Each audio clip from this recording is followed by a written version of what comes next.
Magandang araw po sa inyong lahat. Welcome back po sa channel ko, Home Cooking with Joyce Alvior. I'm not a chef, but I love to cook and my passion is cooking. So I want to share with you guys my recipes in my cooking.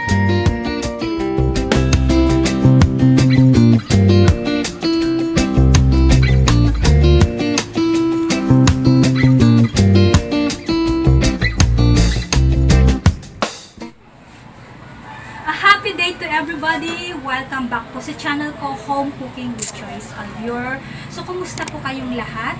Are you feeling hungry?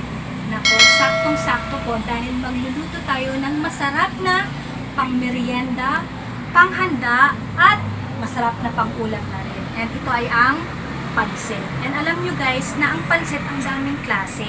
And ito nga, isa sa mga isi-share ko sa inyong iluluto ay ang Pancit Habhab. Alam nyo guys, galing kami ng Lucban, Quezon last December, kaya hindi ko talaga ma-miss na bumili ng Pancit Habhab kasi this is one of Lucban well-known delicacies, ang Pancit Habhab. Kaya naman, gusto ko pong i-share sa inyo ang version ko ng Pancit Habhab. And sa Pancit Habhab guys, partner niya ang suka. Ayan, kaya meron ako ditong Sukang Pinakurat. And ito ay suka from Stevens Angelo. So, if you want guys to order, you can see on the description box. So, if you want guys to order, you can see the details on the description box below. Okay? So, let's start how to prepare our Pancit Habhab Joyce version. And tatawagin ko ang aking recipe na stir-fry Pancit Habhab by yours truly. Okay? So, let's start! So, ito po yung mga prepare kong ingredients. So, meron tayong, of course, gulay. So, meron akong sayote, carrots. Meron din akong pechay. So, pechay instead na, yung native pechay instead na cabbage. And meron din akong celery. And of course, ang isasahog ko po ay karne ng baboy. And meron din akong longganisang Lucban. So, binili ko din po ito. Binili din namin sa Quezon, of course. And meron of course tayong sibuyas and bawang. And isa sa iga-garnish ko din or sahog ay ang dinikdik na chicharon. Meron din tayong paminta, butter, and of course, ang soy sauce. And the Pancit Habhab. Okay? So, yun po yung mga ingredients natin. So, umpisahan na natin. So, first step sa ating stir-fry Pancit Habhab is iba-blanch ko po sa boiling water or pakuluan natin ng few minutes ang ating Pancit Habhab. Okay? So, make sure na kumukulo ang tubig. So, ang iluluto ko is half lang. Half of 1 cup. Okay? Kasi kasya na po sa amin ni beans. So, let's boil for a few minutes lang. Siguro 5 minutes lang. 5 to 10 minutes. Okay? Until maluto yung pancit. Huwag muna natin ganong lutuin. Kumbaga, don't overcook. It's boiling. And, okay na to. Ayan, okay na siya kasi dapat hindi siya overcook. So, let's drain and set aside, okay? Okay, so let's start. Gisa-gisa na. Stir fry our pancit. Okay? So, sa ating pan, let's put our butter. So, itong video to guys, best for beginners na gustong itry ang Pancit Habhab. Okay? So, kung wala po kayong butter, I always tell you na pwede po oil. Pero sa akin nga, I always use that. Okay? Put garlic and onion. Dapat pag nagluluto kayo, happy to make the dish yummy. Next to put ang ating chopped pork.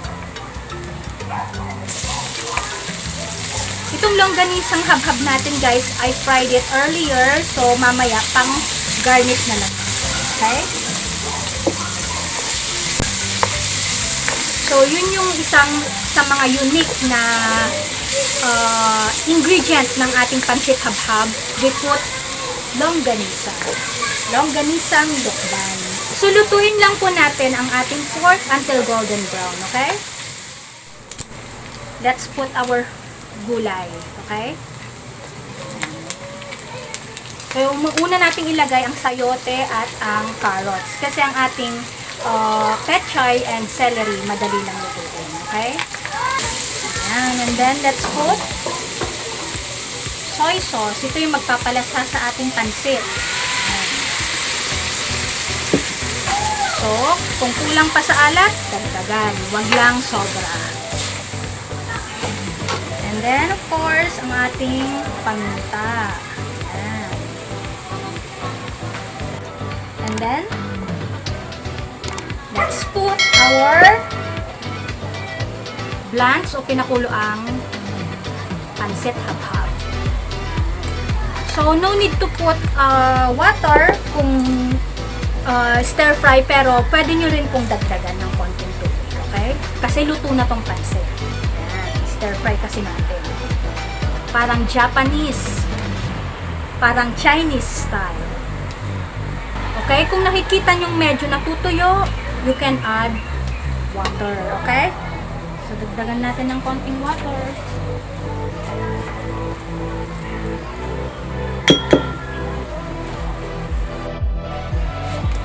Okay, and then next, let's put our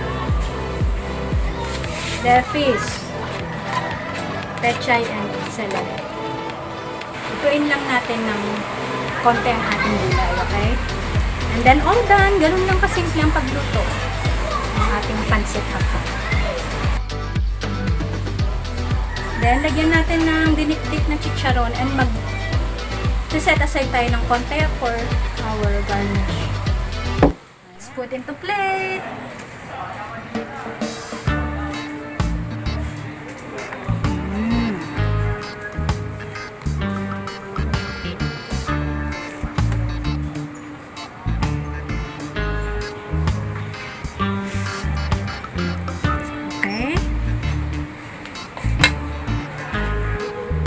Then, garnish with dinikdik na chicharon.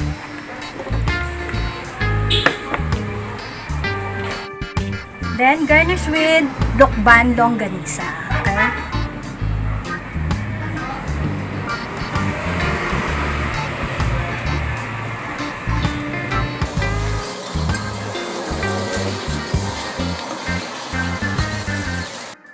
And, let's put ternate flour.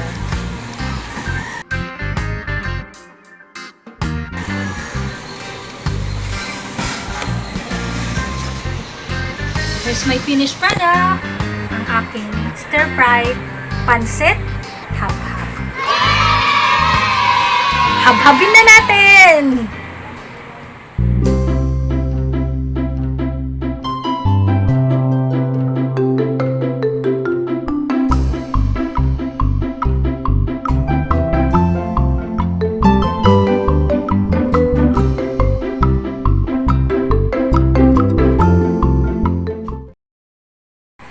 So, it's tasting time! Hahabhabin na po natin ang pancit habhab.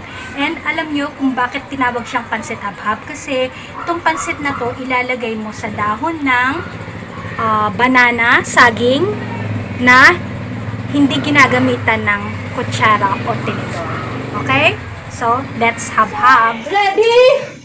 Get set! Go!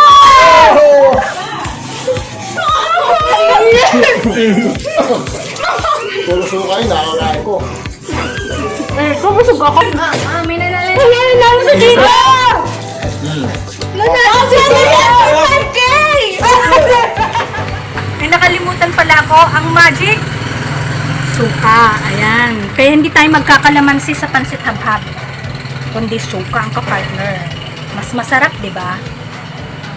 So, habhab ulit, parang style ng dog kumain.